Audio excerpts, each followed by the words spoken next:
"Excuse me, sir. I need to check my account balance, please." The young man's voice was steady, but just barely. He was 19 years old.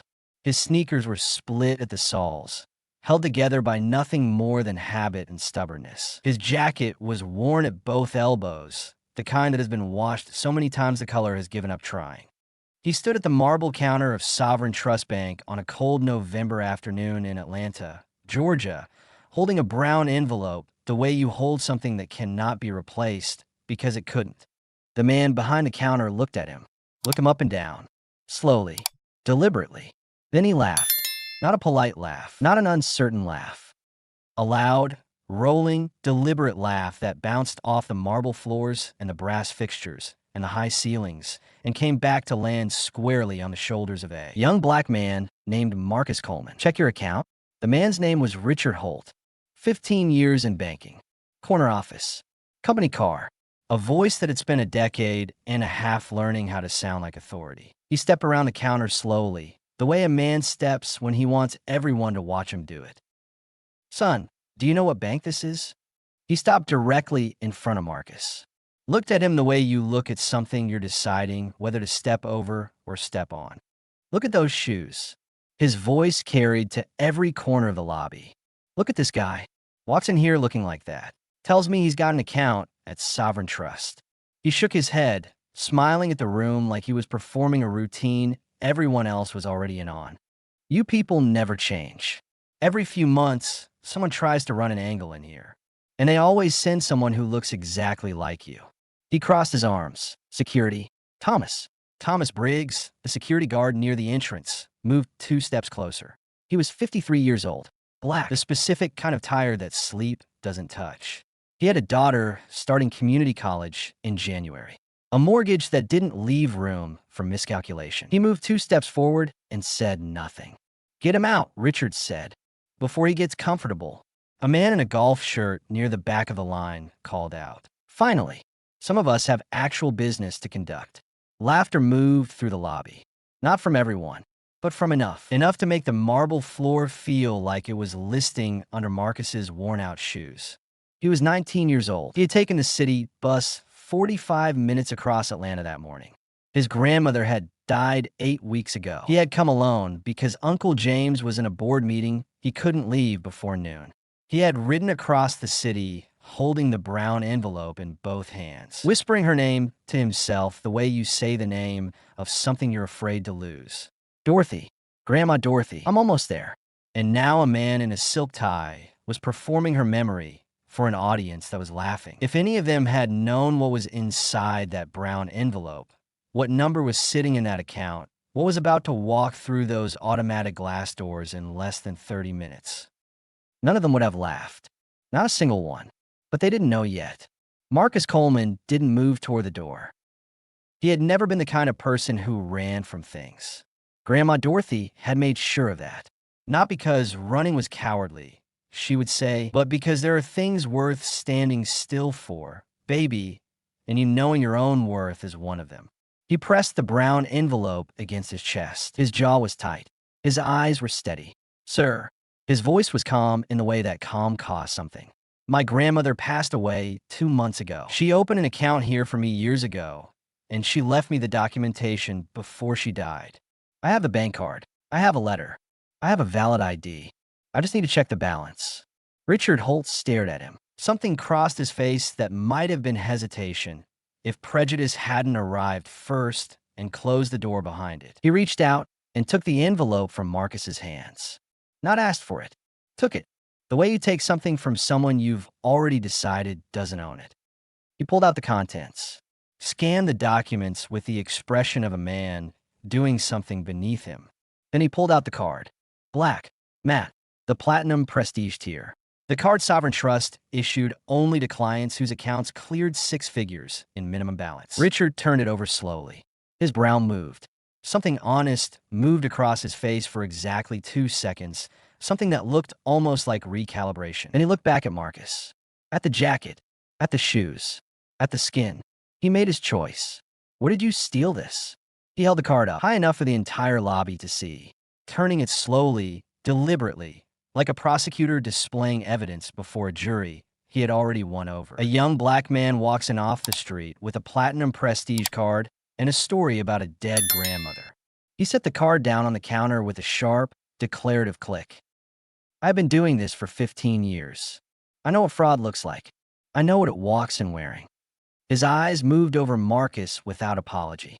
And I know it doesn't arrive with a letter.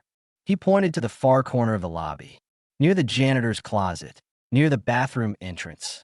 The chair no one sits in unless they've been directed to. Sit over there. Don't move. Don't approach any of my staff. I'm calling the verification department. And if you've stolen that card, I will personally make sure there are consequences before you reach the parking lot. Marcus walked to the corner. Each step across that marble floor was its own small indignity. He sat down in the metal chair. The lobby moved around him without acknowledging him. Customers came and went. Tellers processed and smiled and stamped. The business of wealth continued without interruption. No one came over. No one looked directly at him. No one asked if there was a problem. He was invisible. The specific kind that happens when people see you clearly enough to decide you're not worth seeing. He opened the envelope, took out Grandma Dorothy's letter. Her handwriting had gotten uneven near the end. The arthritis in her hands had stolen some of her precision. But not one word of that letter was imprecise. My brave Marcus, the world will form an opinion of you before you say a word. It will look at your shoes before it listens to your voice. Don't let that shrink you. You are not what they assume you are.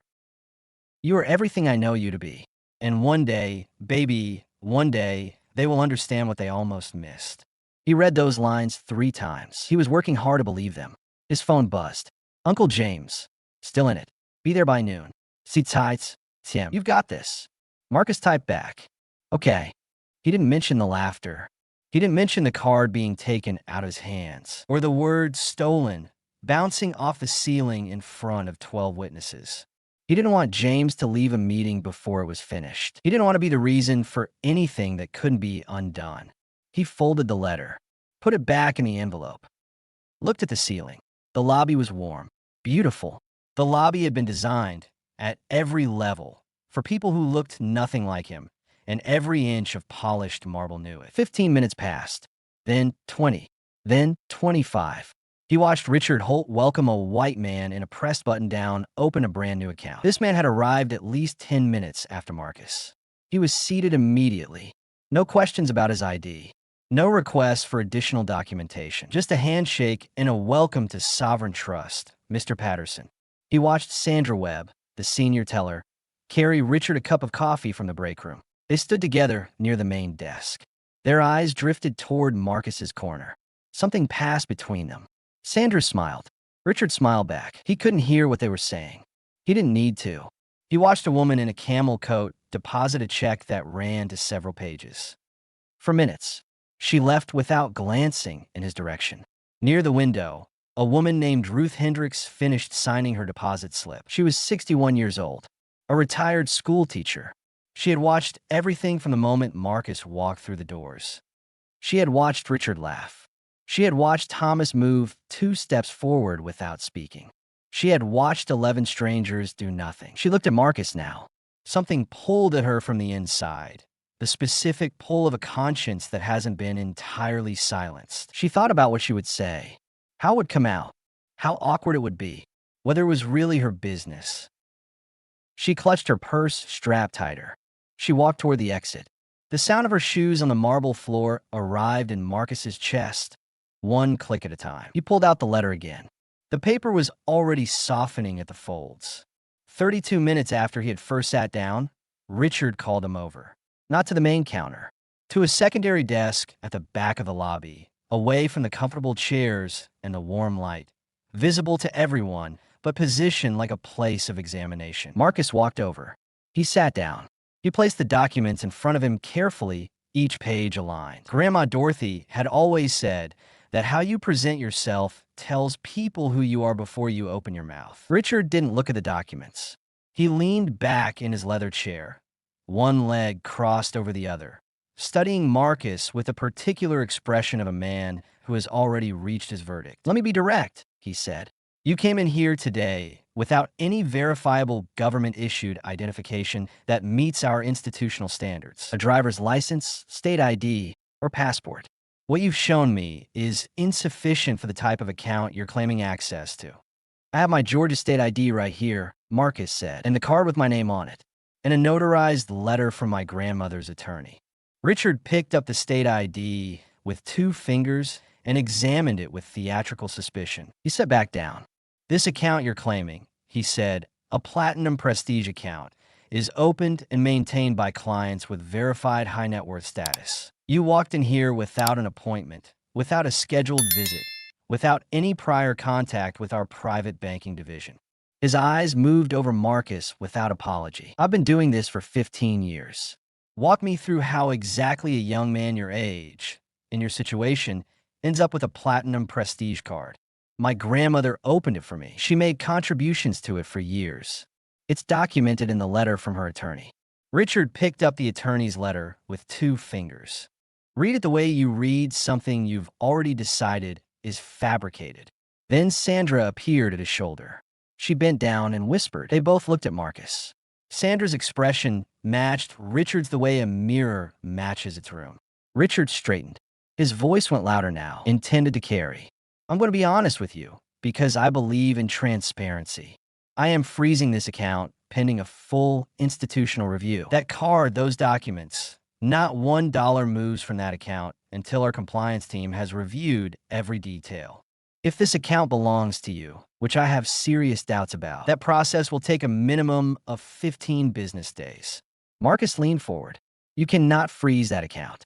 It belongs to me. My grandmother spent her entire working life building that account for me.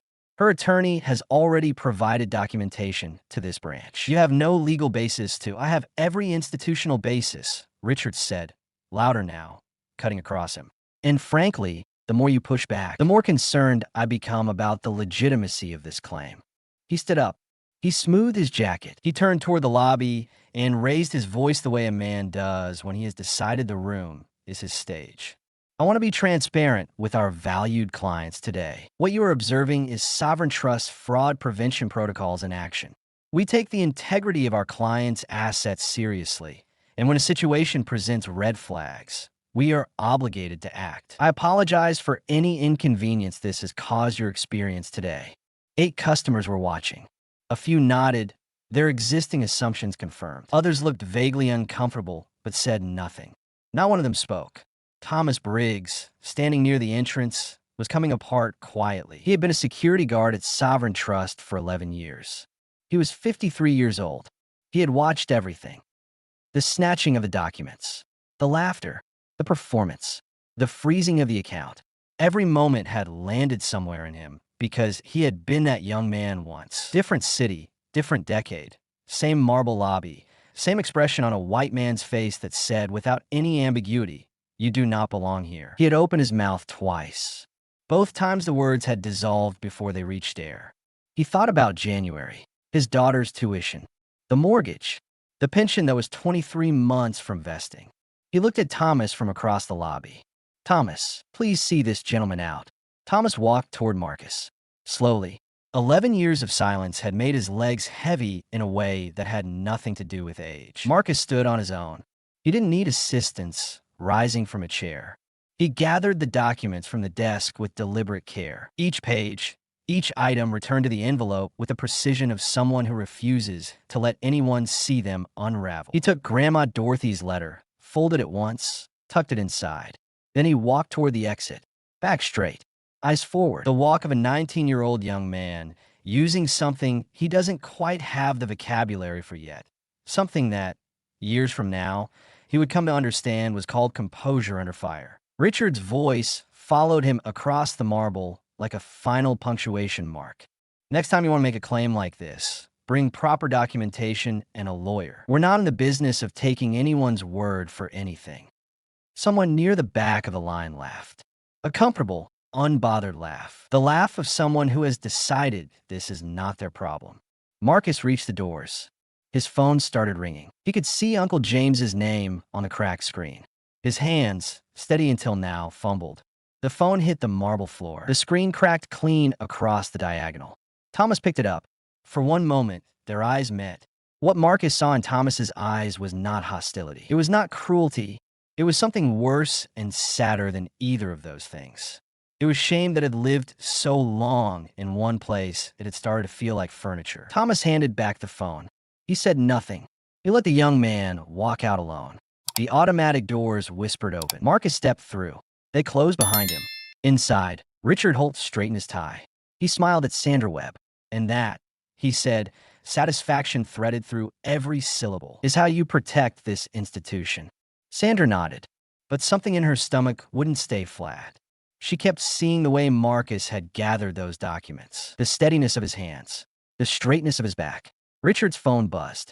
An email alert. Subject, urgent, Q3 institutional investor walkthrough. Arrival confirmed for this afternoon. Please confirm readiness. He glanced at it, deleted it. He was busy. He had just handled something. He really should have read that email. He really, truly should have. Outside, November in Atlanta had that specific quality of cold that finds every gap in a worn jacket and reminds you that warmth is not guaranteed. Marcus sat on a stone bench near the parking lot entrance. He pulled his knees up slightly, not making himself small exactly, but containing himself, trying to keep everything inside its borders. The brown envelope sat beside him. Grandma Dorothy's letter was in his hands again. The paper was spotted where tears had landed before he'd had a chance to stop them. He looked down at his shoes, the ones Richard Holt had performed contempt about in front of 12 witnesses. Grandma Dorothy had bought these with him at a Goodwill on a Saturday morning last spring. $3. Marcus had been mildly embarrassed. Not as a child is embarrassed, but the way a 19-year-old is embarrassed. Quietly, aware that other people his age had better things, and try not to let that awareness mean too much. She had looked at him in the aisle of that thrift store with the expression she had, the one that made you feel like the only important person in any room. And she said, Marcus Allen Coleman, I have seen men in $1,000 shoes do shameful things, and men with no shoes at all do magnificent things. What you wear on your feet has never once determined where those feet carry you. She had worn her own shoes until they couldn't be worn anymore. She repaired them with glue and a patience that never seemed to run low. He understood now, sitting on this cold bench, why every dollar she hadn't spent on herself had traveled somewhere specific, somewhere with his name on it. His phone buzzed. A text from Uncle James. 5 minutes out. Where are you? Marcus typed back. His fingers were not entirely steady. Outside on a bench. They froze the account. Wouldn't let me access anything. Said I didn't have proper documentation. Told me it was fraud. They said it in front of everyone. Uncle James. He stared at what he'd written. Then he sent it before doubt could edit it down to nothing. 1 minute. 2. 3. The response came as a call instead of text. He answered before the first ring finished. Uncle James's voice came through the cracked screen, low and completely controlled in the way that genuine calm can be more serious than any raised voice. I see you, he said. Don't move. I'm turning in right now. The black Cadillac Escalade turned into the parking lot with the quiet authority of a vehicle that doesn't need to announce itself. It stopped near the entrance. The door opened. James Coleman stepped out. 6'1", silver gray suit that belonged to the category of garment that understands its wearer, silver at the temples.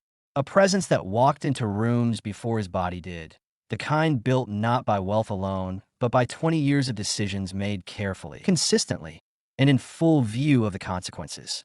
He was 44 years old, founder and CEO of Apex Capital Partners, one of the most significant institutional investment firms in the southeastern United States. Former economics professor at Emory University. The man who had kept every single promise Dorothy Coleman had ever asked of him, starting with the one he made at her kitchen table the year Marcus was born. He crossed the parking lot. He saw everything in one look: the bench, the envelope, the cracked screen, the eyes his nephew was working very hard to keep composed. His jaw tightened. One muscle moved beneath his eye. That was the only visible evidence of everything building inside him. He sat down beside Marcus. Not in front of him, beside him, because Marcus was not a situation to be managed. He was a person to be met. Shown. And that was all it took. The composure Marcus had carried across the marble floor, through the laughter, through the snatched documents, through the long walk to the door, came apart quietly and completely He didn't say anything. He didn't need to. James put his hand on his nephew's shoulder and held it there, without rushing, without checking his watch, without thinking about the suit. He let Marcus settle. Then, quietly, "Tell me everything." Marcus told him. Every detail from the moment he walked through those glass doors. James listened without interrupting once. His face remained still, but his eyes changed as the story moved forward. Grew darker, harder, the way still water gets harder when it freezes solid. When Marcus finished, James was quiet for a moment. "You did nothing wrong," he said. His voice was bedrock under everything. "Nothing. Do you understand that? Not one thing. They said I know what they said." He looked at his nephew directly. "And they were wrong. About the card. About the account. About you. About every single thing." A pause, and they're about to find out exactly how wrong. He stood up, took Marcus's arm gently, started walking toward the entrance. Marcus stopped. "Please don't ask me to go back in there." James stopped too. He didn't push. He turned to face him. "I know every reason why you don't want to," he said quietly. "I know what that lobby felt like. I know what it cost to walk back through a door that was just closed in your face." He held Marcus's gaze. "I'm not asking you to go back in the fight. I'm not asking you to prove anything to any of them. I'm asking you to walk back through that door so that every person in that lobby who watched you walk out understands that they cannot keep you from standing." Marcus looked at the glass doors, at the marble beyond, at the room that had laughed at his shoes. He thought about what Grandma Dorothy would say. He could hear it as clearly as if she were standing on the bench behind him. "Dignity is not given, baby. It is carried." He exhaled. "Okay," he said. "Okay." A second car was pulling into the parking lot as they stood. A black SUV, quiet, deliberate. It stopped near the entrance. A woman stepped out. Tall. Her charcoal coat was the kind worn by someone who carries responsibility as a daily condition rather than an occasional burden. Her posture confirmed it. Margaret Lawson, Regional Director of Sovereign Trust Bank's Southeastern Division. She had been on her way to the quarterly investor walkthrough, the one Richard Holt had been deleting emails about for 3 consecutive days, when her phone had rung. James Coleman on the line, CEO of Apex Capital Partners, which held 31% of Sovereign Trust parent company. He had spoken for 55 seconds. Calm, factual, devastating. Margaret had turned the car around without completing the turn she was already making. She approached now. Her expression was not the expression of someone who doubts what she's been told, because people in her position learn early that the most outrageous things are very often entirely true. "Mr. Coleman." Her handshake was firm and immediate. "I cannot express how profoundly sorry I am. What you've described represents a complete failure of everything this institution is supposed to stand for." James shook her hand. His expression didn't soften. "We'll discuss what the institutions stand for once my nephew has received a proper apology, and once I've seen for myself what has been happening in this branch. Of course, I am completely at your disposal." They walked toward the entrance together.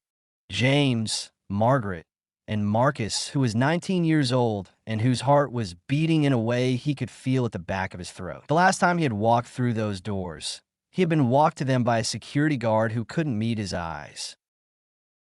Now he was walking back through with his uncle's hand steady on his shoulder and a regional director on his left.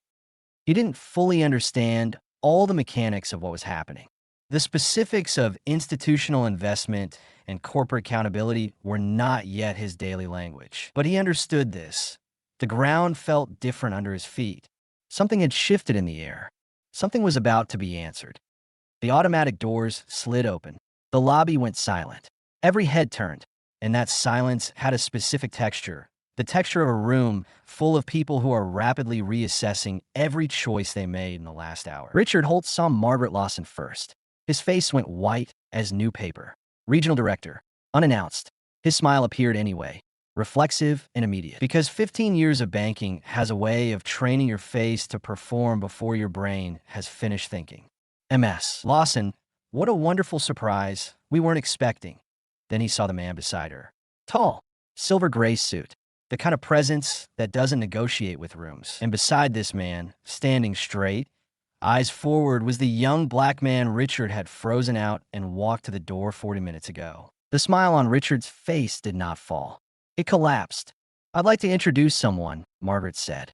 Her voice carried without effort. The lobby was already silent enough for a whisper to reach the back wall. "This is James Coleman, founder and CEO of Apex Capital Partners." The name landed like something dropped from a considerable height. Apex Capital Partners, 31% of the parent company.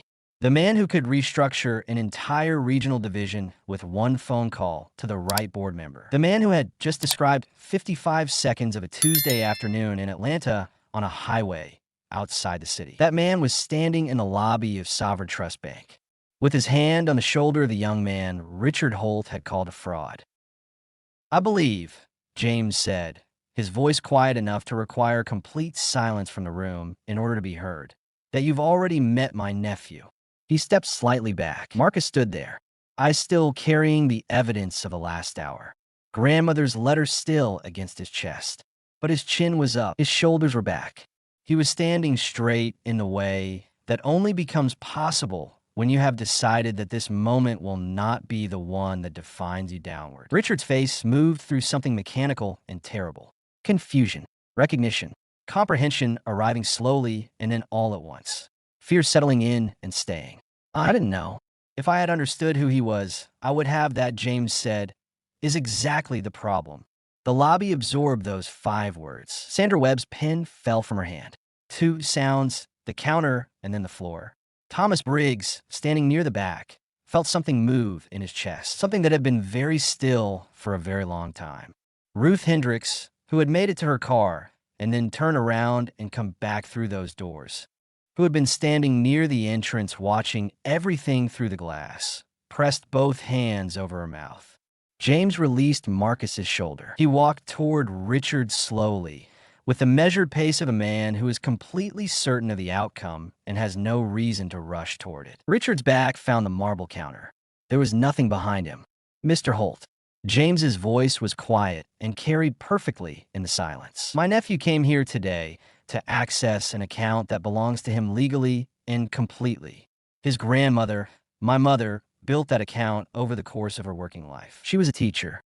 She taught 4th grade at Jefferson Elementary for 38 years. He paused. Let that sit. She rode public transit until she was 72 years old because she refused to spend money on a car that could instead go somewhere more important. She wore the same coat for 14 years. She patched it herself when the zipper broke. She ate the same inexpensive breakfast 5 days a week for most of her adult life. Not because she had no choice, but because every dollar that didn't go toward her comfort went toward something specific. He looked at Richard steadily. It went toward Marcus. It went toward his future. It went toward the belief that he deserved every opportunity she never had. Silence. And you called him a fraud in front of 12 people. And you froze his account. And you had him walk to the door. James stepped slightly closer. Richard had nowhere to go. Not because of the documentation. Not because of any legitimate irregularity. Because of what he was wearing and what you assumed about him before he said a single word. Richard opened his mouth. Nothing useful came out. "I want to be very clear about something," James continued, and his voice remained perfectly level, which was somehow more precise than any volume could have been. "I'm not standing in this lobby because Marcus needed me to be here for his account to be legitimate. The account was legitimate when he walked in alone. His grandmother's letter was legitimate. His ID was legitimate. His claim was legitimate." A pause. "He didn't need me to deserve basic human dignity. He needed me because without me, he would have walked out of here with nothing. Filed a complaint that would have been shelved. Spent years carrying this day inside him like a stone. That is the real problem, Mr. Holt. Not the car, not the paperwork. The fact that in this building, on this afternoon, a young man's right to be treated decently was contingent on whether someone powerful knew his name." The words fell into the silence, one at a time. Unhurried, inescapable. James turned to Margaret. "Before anything else," he said, "I'd like Marcus to see something." Margaret walked to the main counter without hesitation. Sandra Webb stood there, the color of old wax. Margaret gave her a quiet instruction. Sandra's hands shook as she typed. The screen loaded, and there it was. $462,811. 38 years of teaching. Every birthday card with a folded bill inside. Every summer tutoring job. Every Christmas bonus, every Saturday morning oatmeal breakfast eaten alone, so the money that might have gone elsewhere could travel instead to one specific destination, an account with one name on it, and a belief that the name deserved a future. Richard Holt stared at the number. The color did not return to his face. His mouth opened, closed, open again. No sound came out. James spoke without looking at Richard. He was looking at Marcus, who stood very still in front of the screen with an expression that was not triumph, but something quieter and more permanent. She used to say that the most important investment she ever made was in the people she loved, James said softly. She wasn't talking about money, but it turned out that the money told the story too. Marcus reached out. He touched the edge of the screen with 2 fingers, not the number itself, the frame around it, the way you touch the edge of something sacred rather than the thing itself. I'm going to make her proud, he said quietly. Every day. I promise. You already are, champ. James's voice was thick with something he didn't attempt to conceal. You already are. Margaret Lawson had processed a great many things in her 22 years in banking. Difficult clients, corporate crises, decisions that ended careers. She had been trained to remain professionally detached in situations with emotional weight. She was not entirely detached at this moment. She turned to Richard Holt. My office, she said. Now. The meeting lasted 40 minutes. Margaret sat behind Richard's desk. James stood near the window, arms crossed, witness and wait. Richard sat in the visitor's chair with a thin cushion. The chair reserved for people who come to the bank needing something rather than offering something. Margaret opened her laptop. She pressed play. Richard watched himself cross the lobby. Watched his own face perform contempt with the ease of someone who has practiced it. Watched himself hold the Platinum Prestige card above his head like a prosecutor's exhibit. Watched himself direct a 19-year-old young man to a corner chair near a janitor's closet. His own voice came through the speakers. Clear, unmistakable, each word exactly as he had delivered it. He watched himself address the lobby like a man reaching for the back row. Margaret paused the video. You violated 4 institutional policies, she said. The clinical precision of her delivery was somehow worse than any raised voice could have been. Discrimination based on race and physical appearance. Denial of service without documented cause. Misrepresentation of fraud risk without supporting compliance review. And she turned the laptop slightly. A false incident report filed 27 minutes after the fact, stating that Marcus Coleman was verbally aggressive and refused to provide identification. Richard's head came up. I filed as standard. The security footage shows a composed young man providing documentation and identifying himself clearly and politely. Those 2 things are not compatible with the report you filed. She closed the laptop. The report is fraudulent. You fabricated it. You were protecting your assumptions. James spoke without moving from the window. There is a significant difference. Margaret stood.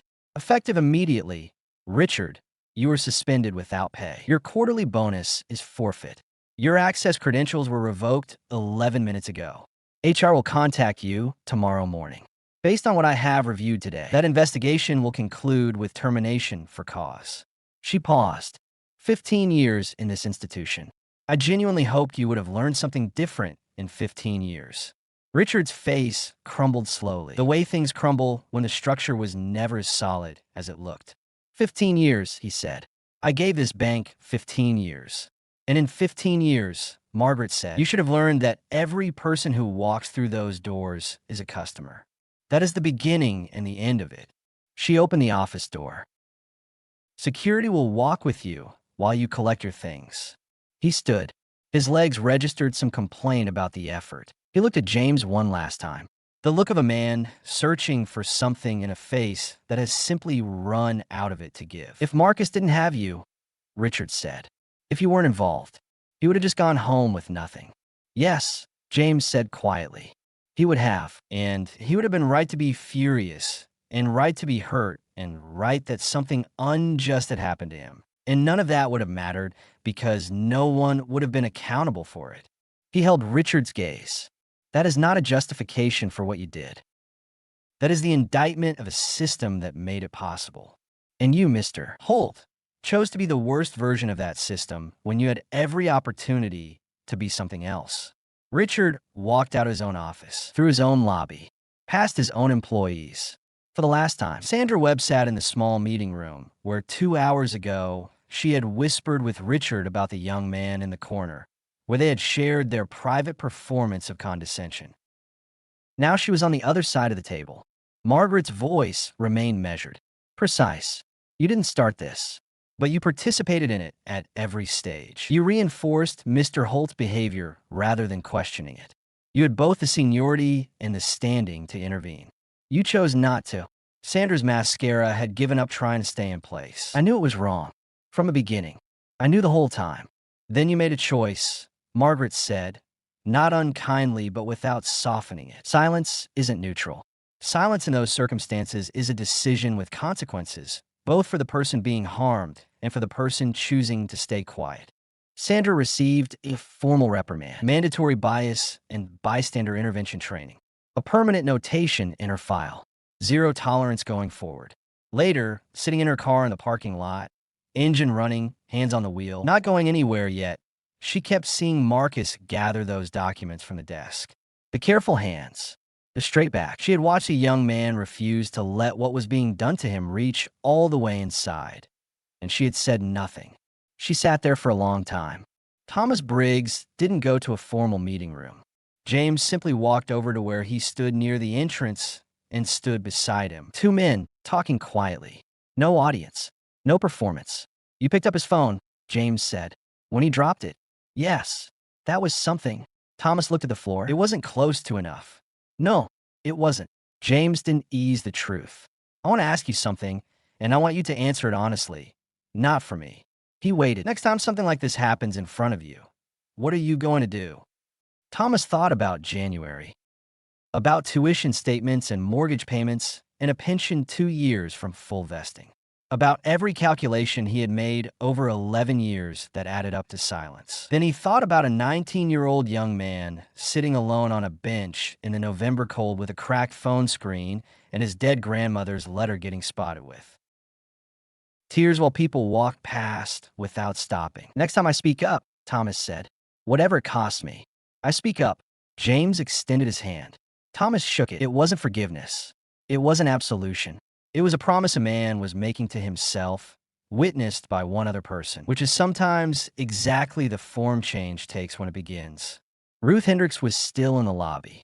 She had waded through all of it, the meetings, the footage, the consequences, the accounting. She was there when James and Marcus finally walked toward the exit. Please, she said. Her voice was unsteady. Please, just a moment. They stopped. She walked toward them. Her hands were folded in front of her the way hands fold when they don't know where else to go. I was here from the beginning, she said. I watched everything. I heard everything. Her voice broke slightly, and she let it. I walked out. I got all the way to my car. I had my keys. And I sat there, and I couldn't. She looked at Marcus. I am so sorry. I am so sorry I left when you needed someone to stay. Marcus looked at this woman, a stranger, who had chosen wrong and then chosen to come back and own it, which is genuinely harder than choosing right in the first place, because returning requires admitting what the leaving meant. He thought about what Grandma Dorothy had written about forgiveness. It isn't always about the other person, she had written. Sometimes it is the gift you give yourself so that you can keep moving forward without dragging the weight of bitterness behind you. You came back, Marcus said quietly. That matters. Ruth's eyes filled completely. I'm filing a formal witness statement. Everything I saw, everything that was said, from the very beginning. James nodded. That takes genuine courage, Ms. Hendricks. Ruth Hendricks. She looked at Marcus one more time. He stood in there and received everything they threw at him and walked out with his head up. And then he came back. She shook her head slowly. I don't know many people who could have done that. I know I couldn't have. Marcus didn't know exactly what to say. He said what felt most true. Thank you for coming back. She went to the customer service desk. She filed the statement. Every detail, every word she had heard. One choice, made freely at some small real cost. A beginning. The news traveled through the sovereign trust system the way serious information travels through institutions, quietly at first, then faster, leaving permanent marks as it moved. By the end of that business day, every employee in the branch knew. By morning, it was in the regional communications. Within the week, local news had it, through a source that was never publicly identified. The headline read, Atlanta bank manager terminated following discrimination complaint. Apex Capital Partners CEO among witnesses. Marcus's name was never released. Apex Capital Partners confirmed in a brief statement that an incident involving a member of a client family had been brought to their attention and addressed with full institutional cooperation. Richard Holt's termination was finalized within 72 hours. No severance beyond the legal minimum. No recommendation letter. No pension benefits beyond what had already vested. 15 years of building towards something, gone in 3 days. He applied to 4 other financial institutions in the greater Atlanta area. He received polite rejections from all 4. The language varied. The reason did not. Discrimination complaint. Terminated for cause. Major institutional investor involvement. These are words that travel ahead of a resume in specific industries. He ended up managing a check cashing and short-term lending outlet in a strip mall in Marietta. The specific quality of the irony was not lost on people who heard about it, and may not have been entirely lost on Richard, though he never spoke about it in any documented form. He spent his days at a counter across from people who were navigating a financial system that had not been designed with them in mind. People with worn shoes and secondhand jackets and legitimate needs, and not quite the right documentation.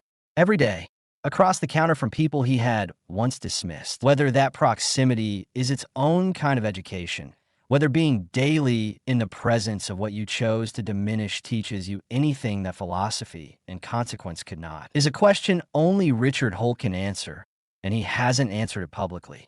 But he was there. That much is certain. Sandra Webb completed every assigned training module, and several she was not required to take. She transferred to a branch in Decatur 6 months later, a fresh start in a place where her record was her own to write. The people there didn't know her history, which meant that every day she had to decide, on her own authority, who she was going to be. She chose better. Not perfectly, nobody does anything perfectly and consistently, but genuinely and with intention. 2 years after the incident, she left banking entirely. She enrolled in Georgia State University's social work program.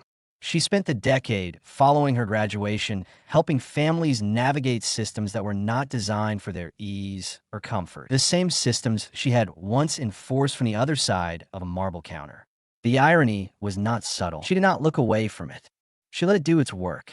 Thomas Briggs retired from Sovereign Trust the following year. He became a school resource officer at Jefferson Elementary, the same school where Dorothy Coleman had taught 4th grade for 38 years.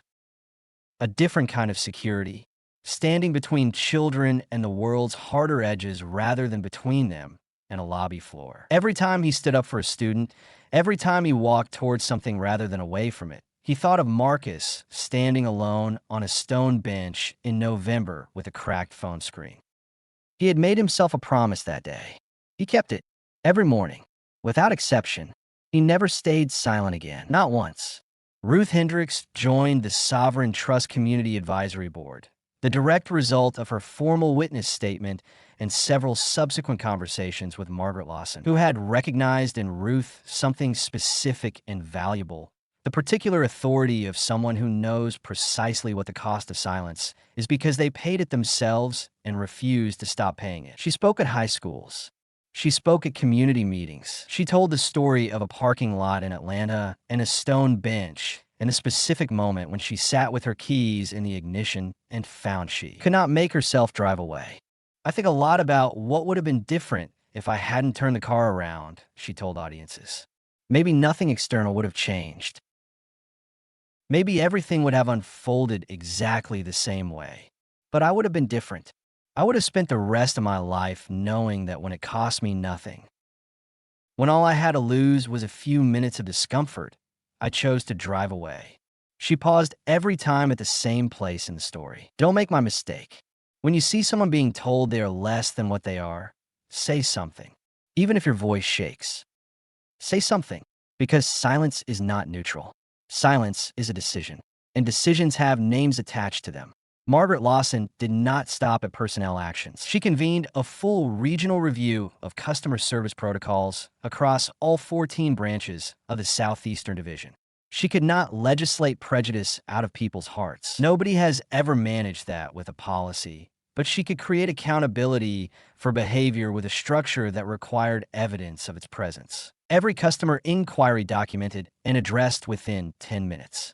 Mystery shoppers deployed quarterly across all branches, specifically evaluating differential treatment based on appearance. A confidential reporting line for both customers and staff, accessible without requiring the reporter to identify themselves. Mandatory bias and bystander intervention training, every employee, every 6 months, no exceptions granted for seniority. A formal zero-tolerance statement signed upon hiring and again at every annual review. And one more thing, a small brass plaque mounted inside the entrance of each branch in the Southeastern Division. Every person who enters this bank deserves respect, not based on their balance, not based on their appearance, based on their humanity. That is the only credential we require. She had written it herself at 11 in the evening at her home desk. She read it back 3 times before she was satisfied. Then she called James Coleman. "I want to do more than correct what went wrong," she said. "I want to do something that honors what your mother built, what she believed in." James was quiet for a moment. "Let me talk to Marcus." They sat at the kitchen table in James's house in Buckhead, uncle and nephew, at the same table where Dorothy Coleman had eaten holiday dinners for 15 years, where the yellow tablecloth she had given them still lived in the linen drawer, brought out for occasions that mattered. Marcus thought for a long time. Then he said, "She always talked about teachers. She said teachers are the most important people in any kid's life outside of family. She said the ones who change everything are the ones who look at a child every single day and decide to believe in them, even when the child doesn't believe in themselves yet." "That's exactly what she did," James said quietly, "for 38 years. So maybe that's what this should be about," Marcus said. "The people who are going to be those teachers. The ones who are going to walk into a classroom and decide to believe in the next kid who doesn't believe in themselves yet." A week later, James and Margaret made a joint announcement. The Dorothy Coleman Education Fellowship, funded by a combination of Apex Capital Partners and the Sovereign Trust Community Foundation, awarded annually. 2 recipients per year. Full tuition, books, and living expenses, all of it, nothing left to chance. Open to students from underserved communities pursuing degrees in education, teaching, counseling, and school administration. Students who would go on to become the teachers who changed everything. In Dorothy Coleman's name, in the specific image of who she had been, a woman who spent 38 years looking at children and deciding to believe in them. The first 2 recipients were announced the following spring. A young woman from Southwest Atlanta who had aged out of the foster care system and was determined to become a special education teacher. A young man from Augusta who had repeated 4th grade twice, who had been written off by 3 consecutive teachers before a 4th one stayed after school with him every Tuesday and Thursday for an entire year and altered the entire direction of his life. The selection committee included educators, community leaders, and one specific advisor whose involvement had been Marcus's only request: himself. When James told him, Marcus sat with it for a long moment. "So her dream keeps moving," he said finally. "Even though she's gone, she keeps giving. That's what love does when it's built on something real," James said. "It outlasts the person who started it.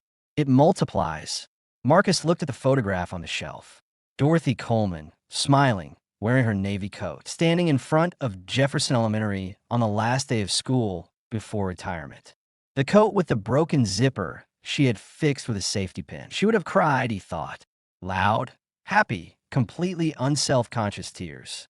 The kind she cried at graduations and weddings, and whenever Marcus brought home a report card that surprised her. 3 weeks after the incident, a video appeared on social media.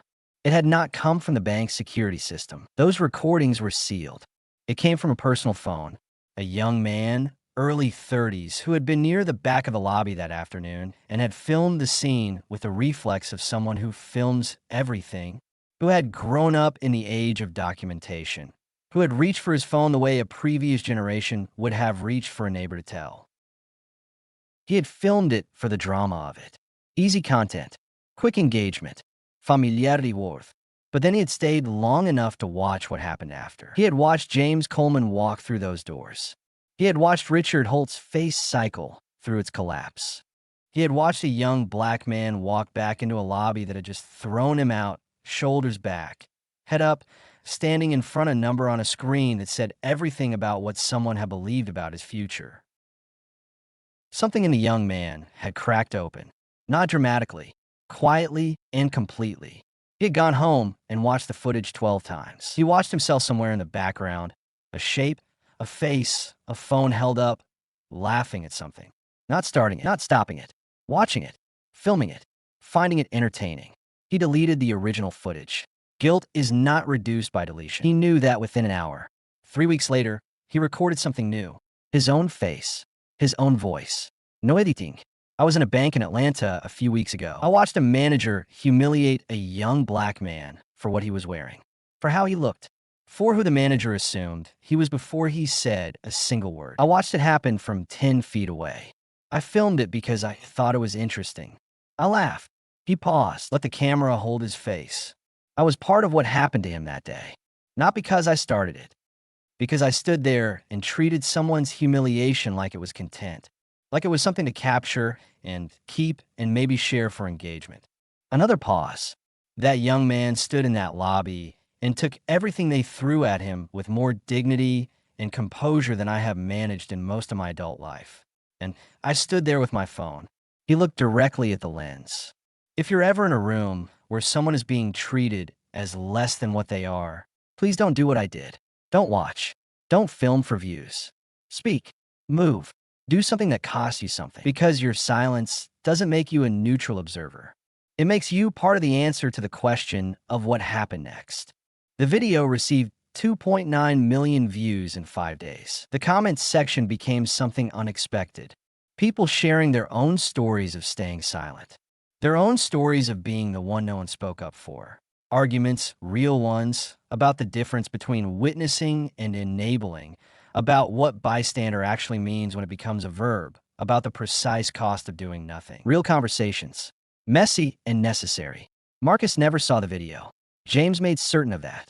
He had been through enough. He didn't need to watch strangers process his worst afternoon for views, however well-intentioned the processing was. But the message moved through the world without needing to reach him personally. That is what happens with honest things. They find the people who need them. Change doesn't arrive as one dramatic event in a marble lobby. It arrives as 1,000 individual decisions made by people who have been given a reason to make them. The brass plaque was one reason. The fellowship was another. Thomas Briggs speaking up for a mother with a baby on her hip 3 weeks later was another. Ruth Hendricks turning her car around in the parking lot was another. Sandra Webb choosing every single day at a new branch in a new city to be something genuinely different from what she had been. That was another. 2 years after the incident, Marcus Coleman stood in the atrium of Georgia Institute of Technology in Atlanta, waiting for orientation to begin. He was 21 now. Engineering program. He had worked for 2 years after high school, saving what he could, and then the fellowship, Grandma Dorothy's fellowship, had made the rest possible. He wore a new jacket. Uncle James had insisted. He carried a new backpack. He had a phone that didn't have a cracked screen. But on his feet were the worn-out sneakers. His new roommate, a kid named Devin from Charlotte, noticed them immediately during the first week. Is that intentional? Like a statement. Marcus looked down at the shoes. Cracked soles, frayed laces, faded from years of careful preservation rather than daily use. Kind of, he said. My grandmother bought them for me when I was 17. $3 at a Goodwill in Atlanta. I was mildly embarrassed at the time. What happened to the embarrassment? Marcus picked up one of the shoes. He ran his thumb along the cracked leather the way he always did, like reading something written in a language that exists only at the level of touch. A man in a bank laughed at them in front of a room full of people. Called me a fraud. Had me removed from a lobby. He sat back down. And then my uncle walked in, and the whole thing changed. He looked at Devin. My grandmother saved $462,000 for my education. She ate oatmeal 5 days a week for most of her adult life. She wore the same coat for 14 years. She never bought a car. She took the bus in the rain. He paused. These shoes remind me what love looks like when it's not performing, when it's just doing the work every single day without asking to be noticed. Devin sat down on his bed slowly, was quiet for a long moment. That might be the most grounding thing anyone has ever told me, he said. She was grounding, Marcus said. The shoes just carry the memory. James Coleman continued running Apex Capital Partners. He restructured the firm's community investment strategy, directing a portion of discretionary capital toward workforce development programs in underserved communities across Atlanta, Birmingham, and Charlotte. Not charity, he told his board every time the conversation arose. Investment. Talent is distributed equally across every neighborhood, every zip code, every circumstance. Opportunity is not. We're in the business of correcting that wherever our reach extends. The Dorothy Coleman Education Fellowship had 21 recipients in 10 years. Teachers, counselors, a school psychologist in Savannah, a principal in Birmingham who had grown up between two different sets of foster parents and was now the youngest building administrator in her district's recorded history.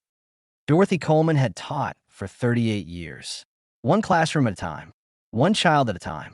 38 years of looking at a child and deciding to believe in them. Now, through the fellowship, she was teaching teachers, multiplying herself forward into a future she would never see but had believed in completely. Marcus Coleman stood at his apartment window on an evening in early June, finishing his junior year, looking out at the Atlanta skyline he had spent his whole life watching from different windows in different neighborhoods. He was 22. He had a summer internship at an infrastructure firm starting next week. He had a partial research scholarship for his senior year. He had a plan built on years of work for what came after graduation. He pulled out Grandma Dorothy's letter. He read it slowly, the way he always read it, giving every sentence its full weight. My brave Marcus, the world will judge you before it knows you. It will see your shoes before it sees your soul. Don't let it. Dignity is not given. It is carry. Carry yours with pride. And when you meet people whose dignity has been taken from them, or who have forgotten they ever had it, help them find it again. That is why I gave you everything I had. Not for yourself alone, but so that you would have enough to share. All my love, forever and always. Grandma Dorothy. He folded the letter back into its laminated sleeve, back into the front pocket of his bag. On the shelf, beside the photograph of Grandma Dorothy, the worn-out sneakers sat in their place. $3. A Goodwill on a Saturday morning. A woman on her knees in an aisle between racks of donated clothes, looking her grandson in the eyes and telling him that what you wear on your feet has never once determined where those feet carry you. She had been right. She was almost always right. Marcus picked up his phone, typed a message to Uncle James. Thinking about her today, she would have been 68 this week. 3 dots. Then I think about her every single day. She would be so proud, Marcus. She is so proud. Marcus put the phone down. He looked at the shoes for a long time. She had given him everything she had, not as a transaction, not as an investment expecting return, as a declaration that his future mattered, that it was worth every sacrifice, that he was worth every dollar she didn't spend on herself. That love, when it is real and built on something that lasts, does not expire. He had carried her through the worst day of his life so far. He would carry her through every day that came after. That is what you do with the love that was given at great cost. You carry it forward. You let it multiply. You make it mean something beyond the original gift. Grandma Dorothy had taught 4th grade for 38 years. Marcus Coleman was going to build things. Bridges. Perhaps literally he was studying civil engineering, or perhaps in the other sense, the one she had always believed in, the kind that connect people to their own futures. Either way, both ways, he would build them with the same belief she had carried into her classroom every morning for 38 years. That every person who shows up at your door deserves to be taken seriously. That dignity is not conditional. That it is not earned by wealth or appearance or knowing the right people. That it is the baseline of what we owe each other. The minimum, the beginning, the non-negotiable thing, the thing that a man named Richard Holt had tried to take from a young man in worn-out shoes on a Tuesday afternoon in November, and failed. There is something we do, most of us, without noticing we're doing it. We look at a person, and in less time than a breath, we have decided what they deserve. We do it by their shoes, by their jacket, by their neighborhood and their accent and the color of their skin. We do it automatically because we have been taught to by 1,000 messages delivered so quietly and so constantly that we stopped hearing them years ago. And we rarely stop to count what this costs. It costs a young man 45 minutes on a bus and 32 minutes in a corner chair and a cracked phone screen and tears on a stone bench in November. It costs a woman named Dorothy 38 years of oatmeal and buses and one navy coat with a broken zipper fixed by a safety pin. Not because she couldn't have had more, but because she was too busy making sure someone she loved would have everything. It costs a security guard 11 years of silence that leaves marks on a person in ways that don't show up in any medical record. It costs a room full of people their best chance to be something other than bystanders. Marcus Coleman did not need a powerful uncle to deserve basic human dignity. He deserved it the moment he walked through those glass doors with his brown envelope and his grandmother's letter and his worn-out shoes and his completely legitimate claim.